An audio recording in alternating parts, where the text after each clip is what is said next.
gentlemen, what a way to start the day. The sub. The fact that with the sub, they also go for a role swap and completely throw a curveball at Flash Wolves. Yeah, and I think that you actually have to applaud this because what they do is they put the Koreans together in mid and jungle with two big playmakers, Lee Sin and the Aurelion Sol, which means that, you know, the communication lines are going to be nice and clean. And all of this follow-up, you know, the Breath of Light into the kick and all the things we saw throughout this game are made so much more simple because of the fact that they pair those duos together. Yeah, I mean, you get hit with a 1-2 punch.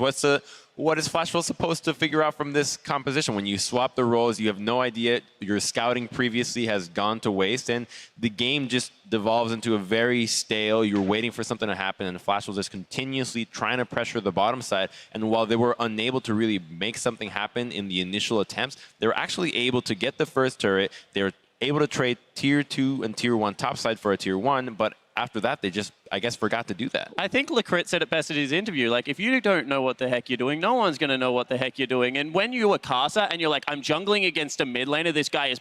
He took blue on Lee Sin at level 2. Like, this guy is insane, and it just put them behind in the But here's game. the thing. I mean, IMA can play whatever game they play. But coming into today, we had talked about Flash Wolves having a very solid early game. And even here, yes, it wasn't a poor early game, but we didn't see them create the kind of leads that we've gotten used to seeing out of this team, Clement. Yeah, exactly. I feel like the Flash Wolves composition was kind of, they kind of tunneled on a lot of things. They didn't really have a lot of sustained damage. I want to see them go for the Caitlyn and play around objectives, team fight better, but they didn't do that really well, and they went for a really risky play in the middle of the game where I felt like they didn't need to do that with such a huge lead. They pushed the vision, and they just keep sitting on the Baron. I think that would have been enough, but they went in, and they just got stolen the Baron away. Again, this is like the third time we saw this already. Now, before we get to that Baron play, I want to take a look and revisit the fight where IMA got into the mid game, brought to you by Acer. This came just a few minutes prior to the Baron stage. Yeah, and let's have a look at this, because this stage, they've out-rotated them on the map. They've taken 2-for-1 turrets, but they stick around, they get greedy.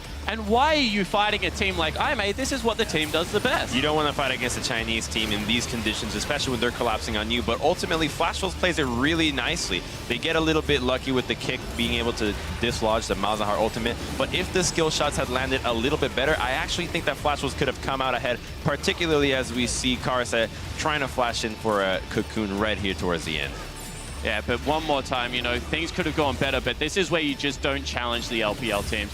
IMA, poor early game, poor macro focus, but can they brawl? Like, are they good individual one-on-one players? You better bet your dollar they are. And, you know, Flash Wolves, they do it one too many times in this game and really get made pay. And now I want to push forward to that Baron Seal that you were talking about, Clement. Let's take a look. 30 minutes in here. Flash Wolves making a stab at taking the global objective, but IMA responding in kind. They come away with it. Yeah, this is actually a really smart steal. They have one Mountain Drake, so they're doing it pretty fast, but you can see here that Lee Sin comes in. This is actually triggered by the Jhin ultimate from mid lane. They know something's up here at the Baron pit, and actually Echo gets it. It wasn't even the smite. It was a little off from Karsa, and right here you see the Flash Wolves member get wiped. They have nowhere to go, and basically Sivir is just running them down right now. They should have just gone, let MMD just die there and just all back off, but they stay there.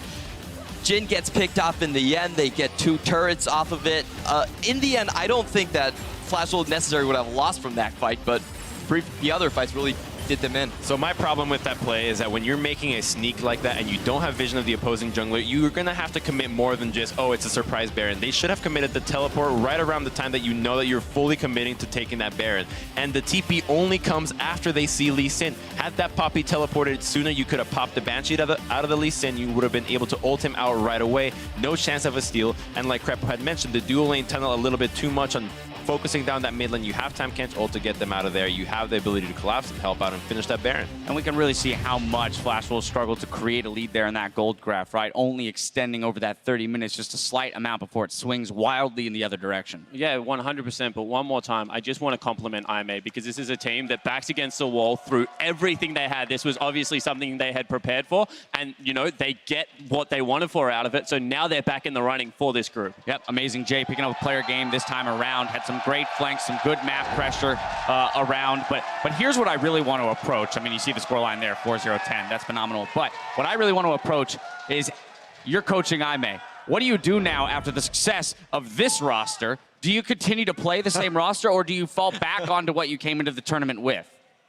Anyone who's got a thought? I have a thought on that. This. You play a roster all season with Road, and you've obviously got faith in the young man. He's a brilliant support. I think you bring him back in. I think it's worked against the team you wanted to work against, and now you go back to playing a little bit more standard, a little bit more of the IMA-style League of Legends. It's also kind of a trick up the hat that nobody's seen before. If you do it again, they'll kind of know what you're trying to do, especially as you mentioned with that mid-lane synergy between the Koreans.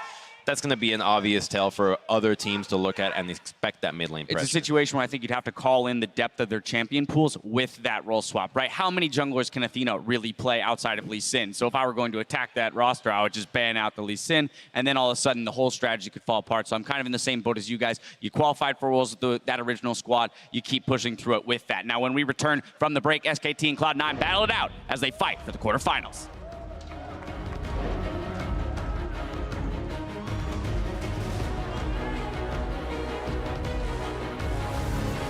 Lee Sin's a very... Oh, never mind. We got some flight. They're going to try to land the Q as well. He's going to flash away, kick into the Q. Good execution. It's just that as Athena takes down first blood. Maple's got to keep him out. Ulti is in, but they don't have the damage to kill him during the suppression. He's going to be able to steal. They want to try it. Maple running out of health. 1,400 on the bear. They're not finishing it just yet. Who's going to get this fight? It's not dying just yet. And it goes over to amazing Jake. 先防御，先防御，先防御，先防御。